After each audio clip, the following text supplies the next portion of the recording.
Hey everyone, we're getting ready to go into Hersheypark for the first time this year. See what the conditions are going to be like with COVID-19 and the safety precautions they have in place.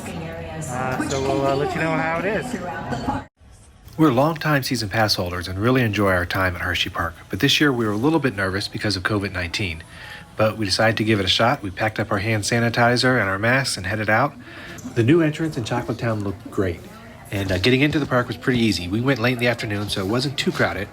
They do a temperature screen as soon as you get there, and they check for your reservations, and then you go through the gates with your tickets and start enjoying the fun.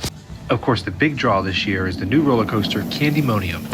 We're not really a roller coaster family, so I can't give you a review of the new ride, but some friends of mine that have been on it said it's great. They really do enjoy it. So if you're into coasters, you definitely want to head to Hersheypark to check that out. They moved the historic carousel to right near the entrance. Unfortunately, that ride wasn't operating when we were there, but its new home looks pretty nice. Also new this year is a Starbucks right inside of Hersheypark. I'm not really a coffee drinker, so we kept on walking. They did replace Dunkin' Donuts, so if you're a fan of Dunkin', you're out of luck this year. One other new attraction to point out at Hersheypark this year, Hyperdeck. It's a virtual reality game. There is one catch though, it costs $15 extra, so it is not included in the cost of your ticket. Here's what they've done to the old home of the carousel. Right now it's just basically a pavilion top with some picnic tables underneath of it. You gotta assume that this is just a temporary move, and at some point this will be turned into something else, whether it's a ride or a restaurant, we'll find out. Okay, so we're on the Scrambler, and this is gonna be our first ride.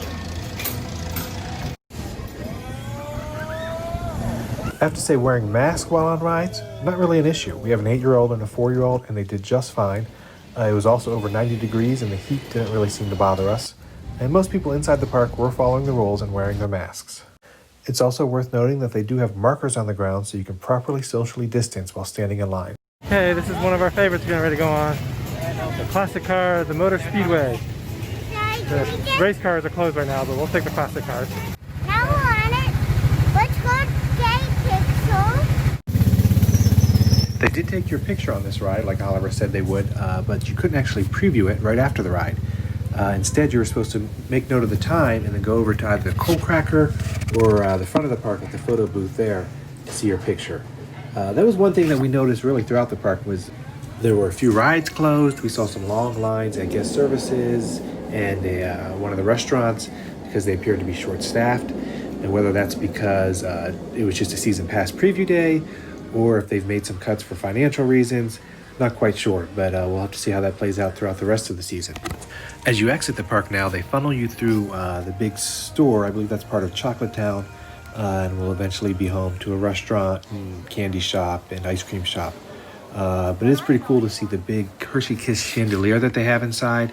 There's also a Ferris wheel structure on your way out that you want to take a look at. So when we were gonna get to the park, I was thinking, like, I won't really like this. It's gonna be like a lot of the rides won't be open. But actually most of the rides were open, and I think they did a pretty good job. I think I would definitely go again. Did you have fun?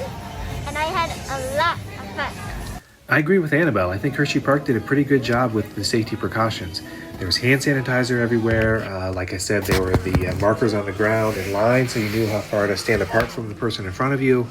The only time social distancing was a concern was at the end of the night as the park closed and everybody was going to the exit. There's really not much that the park can do about that, so maybe if that's a concern for you, maybe leave 30 minutes before closing.